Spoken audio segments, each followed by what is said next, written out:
나는 전능하신 아버지 하나님, 천지의 창조주를 믿습니다.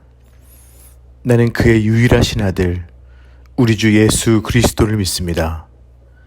그는 성령으로 잉태되어 동정녀 마리아에게서 나시고 본디오 빌라도에게 고난을 받아 십자가에 못 박혀 죽으시고 장사된 지 사흘 만에 죽은 자 가운데서 다시 살아나셨으며 하늘에 오르시어 전능하신 아버지 하나님 우편에 앉아 계시다가 거기로부터 살아있는 자와 죽은 자를 심판하러 오십니다. 나는 성령을 믿으며 거룩한 공교회와 성도의 교제와 죄를 용서받는 것과 몸의 부활과 영생을 믿습니다. 아멘. 제 27장. 너는 조각목으로 길이가 5규빗, 너비가 5규빗의 제단을 만들되 네모 반듯하게 하며 높이는 3규빗으로 하고 그 네 모퉁이 위에 뿔을 만들되 그 뿔이 그것에 이어지게 하고 그 제단을 노수로 싸고 재를 담는 통과 부삭과 대야와 고기 갈고리와 불 옮기는 그릇을 만들되 제단의 그릇을 다 노수로 만들지며 제단을 위하여 노수로 그물을 만들고 그 위 네 모퉁이에 놋구리 넷을 만들고 그물은 제단 주위 가장자리 아래 곧 제단 절반에 오르게 할지며 또 그 제단을 위하여 채를 만들되 조각목으로 만들고 노수로 쌓을지며 제단 양쪽 고리에 그 채를 꿰어 제단을 매게 할지며 제단은 널판으로 속이 비게 만들되 산에서 내게 보인 대로 그들이 만들게 하라. 방금 우리가 읽었던 이 말씀은 하나님께 드려질 이 번제를 위한 번제들을 만들기 위한 지침들이었습니다. 어제 말씀에서도 하나님은 그분께 드려져야 할 성막의 기구들에 대한 이 지침들을 아주 세세하게 주셨었죠. 오늘도 마찬가지입니다. 번제단을 만들 때 쓰일 이 재료들로부터 해서 크기에 대한 지침도 아주 구체적으로 주셨습니다. 말씀 오늘 1절에서 2절을 보니까 번제단은 노스로 입힌 조각목으로 해야 한다고 말씀하고 계시죠. 이 조각목은 영어로는 아카시아라고 번역되어 있습니다. 근데 조각목의 히브리어 원어는 시팀입니다. 시팀인데 그래서 우리 성경에서는 많은 부분이 이를 시딤이라고 이제 번역을 했습니다. 그래서 이 나무는 이 조각목은 시딤 나무라고도 알려져 있습니다. 아시다시피 어떤 나무는 불에 약합니다. 번제단으로 쓰이기에는 전혀 알맞지 않는 재료이죠. 그렇기 때문에 그 위에 하나님께서는 노스로 그 시딤나무 위에 조각목 위에 노스로 씌우기를 원하셨습니다. 그래서 이제 대부분 오늘 보니까 다 이 약한 나무를 놋이 감싸는 형태로 그렇게 만들어졌죠. 그렇기 때문에 이 번제단을 다른 말로 놋제단이라고도 부르기도 합니다. 놋이 감싸고 있어서 이 번제단의 제물들이 활활 타지만 그 열기를 견딜 수 있게 해주죠. 결국 번제단을 놋이 감싸고 있는 이 형태는 죄 많은 인간이 하나님께 나아가기 위해 희생 제물을 드려야 할 때 그 희생 제물은 죄를 향한 이 하나님의 분노로 형체도 알아볼 수 없을 정도로 죄가 되어버리지만 우리 주님은 이 하나님의 불타오르는 이 맹렬한 분노를 끝까지 참아내고 결국은 놋처럼 그대로 남아서 하나님께 영광을 드리게 됨을 의미합니다. 근데 우리가 여기서 더 주목해서 관찰해야 할 부분은 이 성막 전체에서의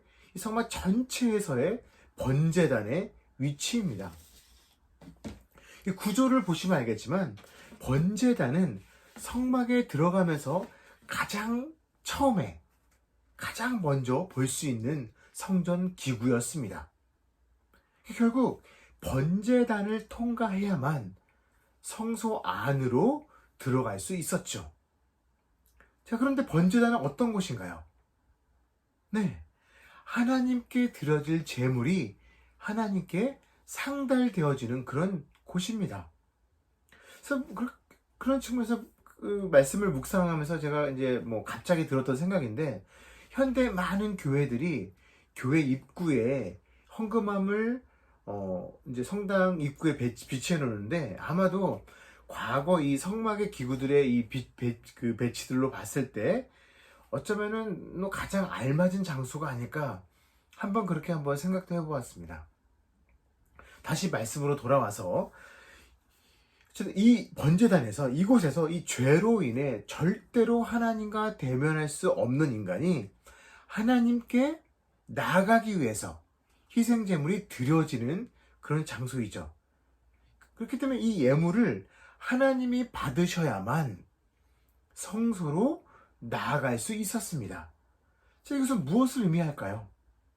네, 희생 없이는 절대로 하나님 앞에 나아갈 수 없었다는 그런 의미이기도 합니다. 게다가 오늘 말씀에는 없지만 이 번제단은 성막 중에서 가장 높은 곳에 위치해 있었습니다. 출애굽기 20장 24절 말씀입니다.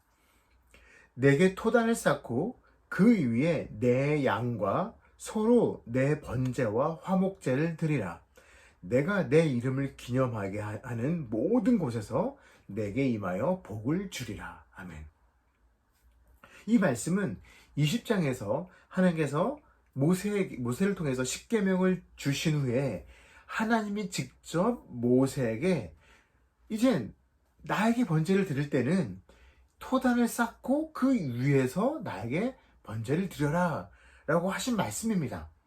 그래서 실제로 성막 안에서 이 번제단은 이 사람의 약 키 절반 정도 높이의 흙 무더기, 토단 그 위에 세워졌습니다. 이렇게 하면 아마도 번제단 아래로 그 밑으로 이제 토단 때문에 산소가 잘 들어가서 이 번제물이 잘 탈 수 있는 그런 실제의 그런 효과도 있었고, 또 한 가지는 이것은 시각적인 효과도 컸습니다. 아까 말씀드렸던 것처럼 번제단이 사람의 키 절반 정도의 위치에 있었는데다가, 게다가 실제로 번제단의 높이는 오늘 말씀해 보니까 1절에 보니까 3규빗이라고 했습니다. 3규빗이라고 했는데 이는 약 1.5m 정도의 그런 높이입니다. 그렇다면 실제 번제단의 높이는, 그러니까 성막의 구조로 봤을 때 가장 그 하단에서 보면은 약 3m 정도, 3m 정도 위치에 높이에 있었다고 볼 수 있습니다. 그러니까 성막 중에서 가장 높은 위치에 있었죠. 그래서 성막을 들어가는 사람은 번제단을 볼 때 꼭 위를 봐야 됐습니다. 이렇게 고개를 들고 봐야 했습니다. 그래서 그곳에서 희생제물이 올려졌고, 또 그곳의 연기가 또 하나님께 올려져 갔었죠. 이것은 우리에게 골고다 언덕을 상기시켜 주기도 합니다.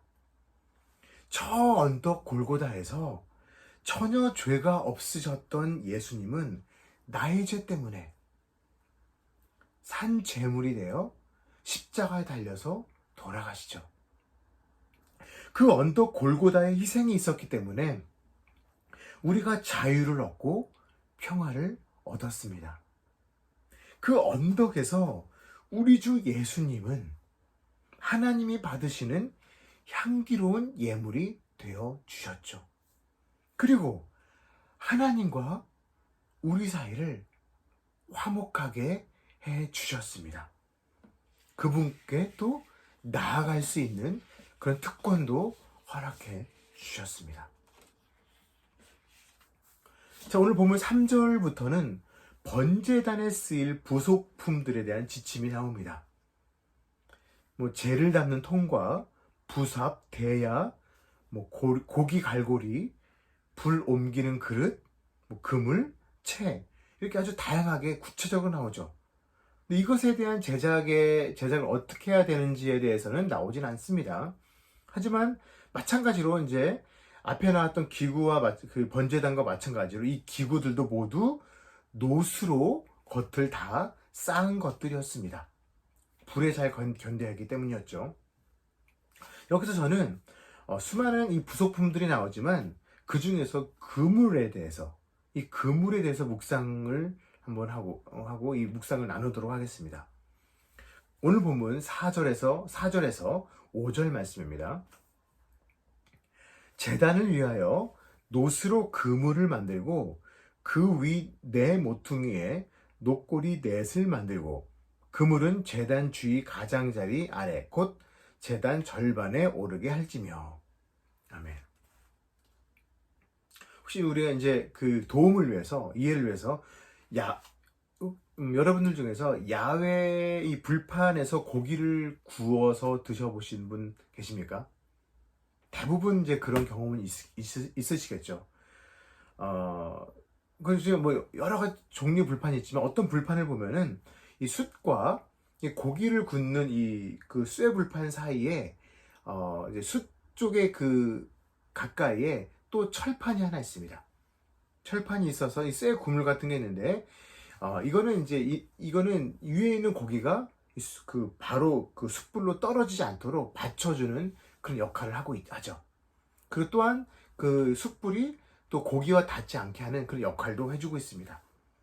이와 어떻게 보면 비슷한, 약간 뭐 완전 똑같지는 않지만 비슷한 역할을 하고 있는 게 오늘 그물이라고 정도 이해하시면 되겠습니다. 이 그물은 번제단의 외부에선 절대로 안 보입니다. 왜냐하면 맨 아래에, 이 번제단 맨 아래에 위치해 있기 때문에 그렇습니다. 번제단 위에 올려진 이 번제물들이 바닥으로 떨어지는 것을 막는 그런 역할을 했기 때문에 맨 아래쪽에 있었습니다. 이 그물의 위치를 말씀드린 것처럼 이 제사를 드리는 제사장은 번제를 드리는 중에는 이 그물을 절대로 볼 수가 없었습니다. 보이지가 않았죠. 이 그물의 고유 역할처럼 이 그물은 맨 아래 위치해야 하고 거기서 혹시나 떨어질 재물들을 받아내야 하기 때문에 그랬습니다. 게다가 이 그물은 위치상 번제단 중에서 가장 뜨거운 곳에 위치해 있었습니다. 왜냐하면 이 번제단 밑에서부터 타오르는 이 맹렬한 불을 저 밑에서 가장 먼저 그 불을 온몸으로 맹렬하게 대해야 했기 때문입니다. 받아들여야 했기 때문입니다. 그래서 그렇기 때문에 이 그물이야말로 번제단 중에서 가장 뜨거운 곳이며 또 인간인 제사장 눈에는 절대로 보이지 않는 그런 곳이 바로 이 그물입니다. 자, 이 상황을 통해서 우리는 무엇을 묵상할 수 있을까요? 저는 예수 그리스도의 끔찍한 고통을 묵상하게 되었습니다. 예수님은 죄로 가득한 인간과 거룩한 하나님 사이를 화목하게 하기 위해서 하나님의 맹렬히 타오르는 이 분노를 참아야만 했습니다. 얼마나 고통스러웠으면은, 이 감내하기 어려웠으면 이 잔을 내게서 옮겨달라고 했을까요? 마가복음 14장 36절 말씀입니다. 이르시되 아빠 아버지여, 아버지께서는 모든 것이 가능하오니 이 잔을 내게서 옮기시옵소서. 그러나 나의 원대로 마시옵고 아버지의 원대로 하옵소서 하시고. 아멘. 자, 그만큼 예수님에게도 하나님의 이 분노의 불길을 온몸으로 받아야 하는 이 고통, 그 고통을 피하고 싶을 정도였습니다. 하지만 그분은 그것을 온몸으로 참아내셨죠. 더 나아가서 인간인 이 제사장이 그 고통의 현장을 볼 수 없었습니다. 그랬죠? 그랬지만 오로지 하나님의 눈과 그분의 심장만은 그 깊은 곳에서 신음하고 있는 그분의 아들, 예수님을 보셨다는 겁니다. 그 하나님이 그 깊이 있는 그 누구도 보지 않았던 그 고통의 현장을 보셨기 때문에 이 맹렬히 타오르는 고통의 상징인 십자가를 구원의 상징으로 바꿔주셨기 때문에 그 십자가를 믿음으로 바라보는 모든 자에게 구원을 주셨고 영원한 생명을 약속해 주실 수 있었습니다. 번제단에서 그물은 가장 아래에 있으며 맹렬한 불길로 인해 가장 뜨거운 장소, 또 희생 제물의 재만 그 위에 올라가는 그런 어쩌면 처참한 곳이었지만 가장 낮은 곳에서 그 누구도 인식하지 않았던 그 고통의 현장에서 그 고통을 참아내셨던 그 주님을 묵상할 수밖에 없게 됩니다. 또한 그랬던 그 주님 때문에 번제단에서 아주 가장 중요한 그런 부분이 되어버렸습니다. 또한 신학자 폴 카이니에 의하면 그 그물의 높이, 번제단에서 밑에 있는 그 그물의 높이는 성소에 있었던 떡상과 실제로 같은 높이이며 게다가 더 안쪽으로 쭉 들어가서 지성소에 있었던 이 언약궤와 같은 위치에 있었다고 그렇게 이 폴 카이니가 그렇게 이야기합니다. 얼마나 놀라운 조화입니까? 우리 모두는 번제단 위에서의 예수 그리스도의 희생을 보게 되었습니다. 동시에 그분의 희생의 열매로 우리는 하나님과 화목되는 그런 특권을 누리게 됩니다. 말씀을 읽겠습니다. 이 번제단에 쓰였던 제로인 놋은 심판을 상징합니다. 결국 심판대에서 전혀 죄 없으신 예수님이 우리 대신 심판을 받게 됨을 상징하게 되죠. 모든 성막의 기구들은 예수 그리스도를 상징합니다. 하지만 오늘 묵상한 이 번제단은 우리를 위해 희생당하신 예수님을 더욱 묵상하게 만들어줍니다. 저 안 보이는 그 깊은 곳에서 고통을 참으시고 우리에게 구원을 선물로 주셨던 주님을 깊이 묵상하는 하루가 되길 소망해 봅니다. 더불어서 오늘 우리가 나는 드러나진 않지만 그리스도의 제자로서 나름대로의 선행이 이루어지게 되는 그런 아주 복있고 의미 있는 하루가 되시기를 주님의 이름으로 축복합니다.